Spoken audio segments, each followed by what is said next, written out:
बागी नेताओं का कांग्रेस करेगी डीएनए टेस्ट। आदाब, मैं फारूक खान, संपादक इकरा पत्रिका। थार न्यूज इकरा पत्रिका के इस चैनल में आपका स्वागत है, आपका इस्तकबाल है।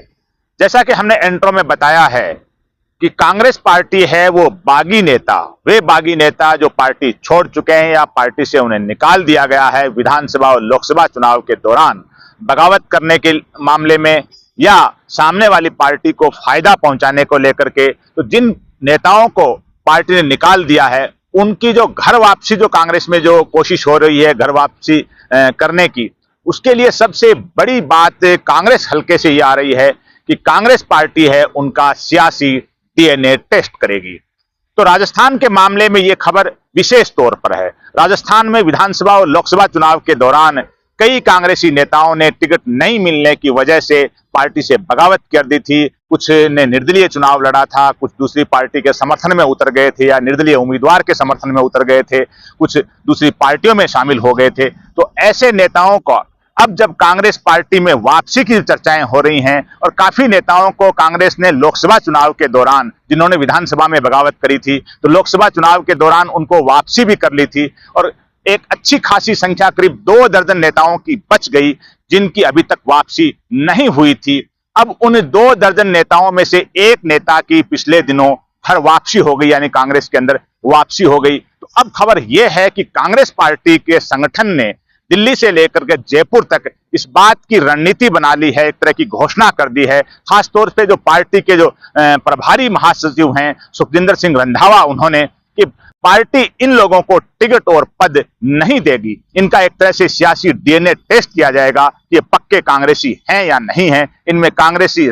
होने की वो निष्ठा और ईमानदारी और वो संघर्ष का मादा है और या नहीं। तो जिन 2 दर्जन लोगों की चर्चा है, जिनके अंदर एक आदमी को कांग्रेस ने वापस घर वापसी करवा ली है, वो जो शिव के जो पूर्व विधायक हैं, 5 बार विधायक रहे हैं, राजस्थान सरकार के अंदर मंत्री रहे हैं 2 बार, वयोवृद्ध नेता हैं कांग्रेस के, पूरा जीवन उन्होंने कांग्रेस के लिए लगाया है, अमीन खान साहब, उनकी पिछले दिनों कांग्रेस में घर वापसी हो गई और बड़े पैमाने पे थार के इलाके में, जैसलमेर के इलाके में, बाड़मेर के इलाके में एक खुशी का इजहार किया गया कि उम्र के इस पड़ाव में, यानी वो करीब 90 साल के नजदीक हो गए हैं और उनको कांग्रेस में वापसी करवाई गई है कि वो चाह रहे थे कि उनकी कांग्रेस में वापसी हो और बड़ा जश्न मनाया गया। उनकी जो इस जश्न के मामले में जो वहां के जो मंत्री रहे हैं, पोखरण से विधायक रहे हैं साले मोहम्मद, उन्होंने, और वहां के जो बाड़मेर के जो जिलाध्यक्ष रहे हैं,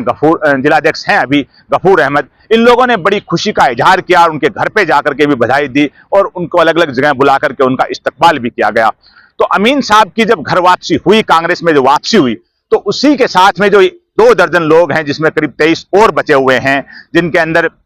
मेवाराम जैन हैं, वो बाड़मेर से विधायक रहे हैं, गोपाल गुर्जर हैं, खिलाड़ी लाल बेरवा हैं, बलराम यादव हैं, ऐसे जो करीब 23 लोग और हैं जो भी बागी हो गए थे या जिनको पार्टी ने निकाल दिया था, उन लोगों की घर वापसी की चर्चाएं भी तेज हो चुकी हैं और वो लोग भी कोशिश कर रहे हैं कि उनकी कांग्रेस में वापसी हो जाए। इस बीच जो प्रभारी हैं रंधावा जी, उन्होंने स्पष्ट संकेत दे दिया है। वो संकेत इसलिए दिया है कि स्थानीय तौर पे इनकी जो ही वापसी की जब बात शुरू हुई तो स्थानीय लोग हैं जो दावेदार हैं टिकटों के और पदों के, उन लोगों ने इनका विरोध भी शुरू कर दिया अपनी अपनी विधानसभा क्षेत्र में। एक पॉलिटिकल मुद्दा है, हर आदमी विरोध और समर्थन करता है। तो जो ही इस विरोध की खबरें शुरू हुई तो पार्टी प्रभारी रंधावा जी ने इस बात का स्पष्ट संकेत दे दिया है, कह दिया है कि इन लोगों को अगले 6 साल तक कोई भी पद और टिकट नहीं दिया जाएगा। यानी 2 दर्जन लोग जो हैं या इनसे पहले जो लोग हैं जो पार्टी से बगावत की थी या पार्टी से इनको निकाला था, इन लोगों को पार्टी में वापस तो ले लिया गया या वापस ले लिया जाएगा,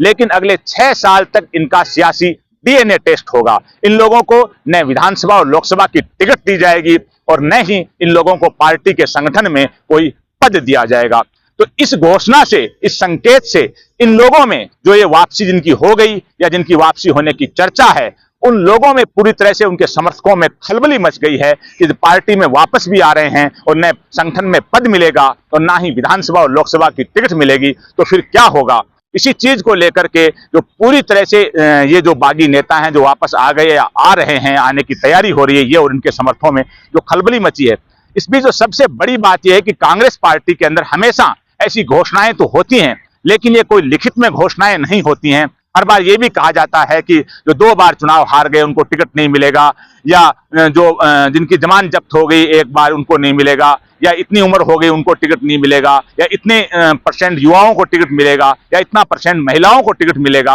कांग्रेस में ऐसी घोषणाएं तो होती हैं, लेकिन टिकट बंटवारे के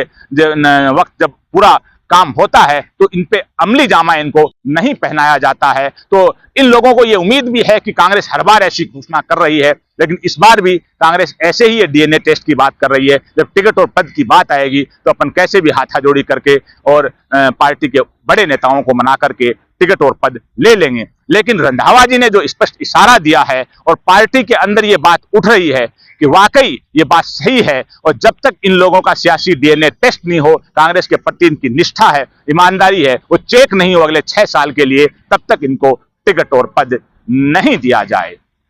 देखना यह है कि कांग्रेस इस बात के ऊपर जो प्रभारी हैं उन्होंने जो बात कही है, जो संकेत दिए हैं, उस पर कांग्रेस का जो आलाकमान है और कांग्रेस की जो पीसीसी हैं वहां इन पे कितना अमल होता है, किसको पद दिया जाता है या टिकट दिया जाता है, ये आने वाले दिनों में मालूम होगा। आप इस एपिसोड से कहां तक सहमत हैं, कहां तक असहमत हैं, अपने विचार हैं वो कमेंट बॉक्स में व्यक्त कीजिए, और इसको ज्यादा लाइक करें, शेयर करें, सब्सक्राइब करें, ताकि ये मुद्दा है ज्यादा से ज्यादा लोगों तक पहुंच सके। आज के इस एपिसोड में बस इतना ही। जय हिंद, जय भारत।